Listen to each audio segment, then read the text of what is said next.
Daani'eliin sababa simbootti naaf laate hirmaataa jireenya koo naaf taasise uumaan koo.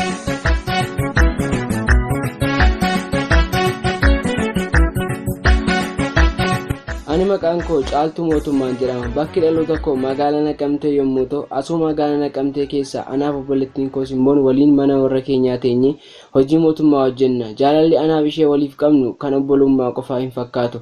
Ani icciitii koo ishee hin dhoksu, isheenis akkasuma na hin dhoksitu. Wanta hundaa ifa baasnee taphanna, irrattis dubbanna.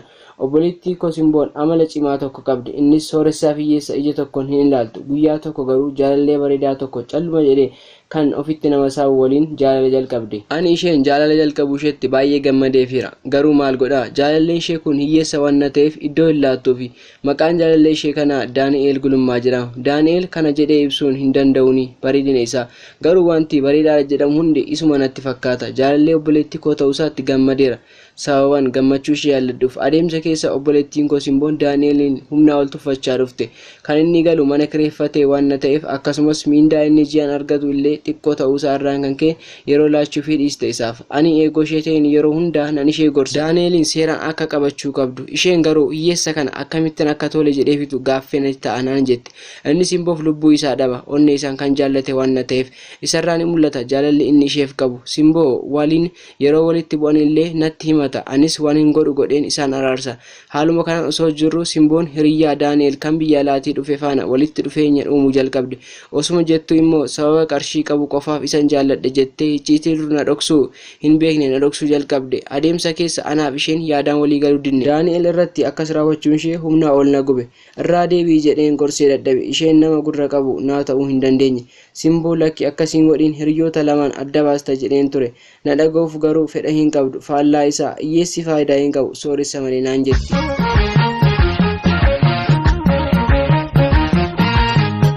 Hamma naaf danda'ame wanta Simboon raawwattu hundasaa dhoksuuf yaaleera. Garuu guyyaan isaa gahee wanti dhokate kun ifa ba'eera. Akkas ture. Daani'el dhufee Simboo na gaafatee jennaan hin jirtu iddoo dhaqxee immoo natti hin himne jedheen isa deebise. Innis na bira dhufee erga deebi'ee booda gara mana hiriyyaasaa dhaqe. Gaafa gara mana hiriyyaasaa dhaqu Simboo fi hiriyyaasaa siree irra ciisanii arge. Sana booda waan tokko osoo hin jedhiin fiigee dhufee anatti wanta argee dhufee natti hime. Anis bakka hin jiru wallaaleen nannee.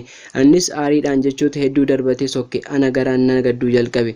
Simboo irra Daani'eliif yaaduun jalqabe. Dhaqeen Daani'eliin jajjabeessuun dirqama waan natti fakkaateef yeroo hundaa bilbileefiin hamma naaf danda'ame dhiphina isaa keessaa baasuun yaale. Simboon hiriyyaa Daani'el waliin mana isaa galte. Ana onneen na raafamuu jalqabde. Yeroo booda jaalala Daani'eliin nan qabame hin sodaanne. Daani'el argeen akkan jaalladhus ittiin hime.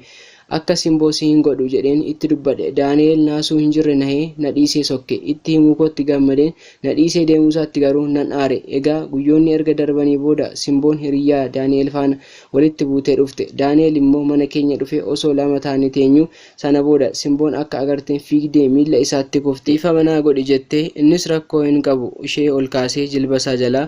Isheenis gammaddee itti maramte. Ani nan aare dhiifa manaa godhaa malee obboleettii koo nan jibbe sababa jaalalaan Daani'eliin qabuuf.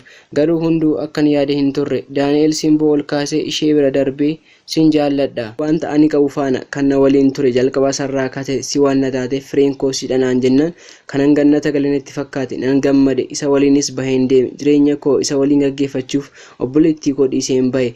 Ani barbaadeen miti kan hin jaalladhe. Onnee kootu na moote. Daani'eliin fidde malee naan jennaan kanaafan isa waliin bahee sokke. Obboleettiin koo guyyaa sanarraa kaastee diina natti taate maalan godhe ani isheen dhiisnaan ani immoo jaalladhe. Garuu jaallachuu kootti nan balleesse laata? Akka kootti hin balleessine. Daani'eliin sababa Simbootti naaf laate hirmaataa jireenya koo naaf taasise uumaan koo. Simboo yoo na dhageesse dhiifama naaf godhi. Ani Daani'eliin malee jiraachuu hin danda'u. Kanaafan isa filadhee si gatee adeeme. Ati yoo na jibbites ani akka obboleettii kootti har'allee sin jaalladha. Naaf jiraadhu. Nagaa naaf ta'e yeroo keessaniif guddaa galatooma.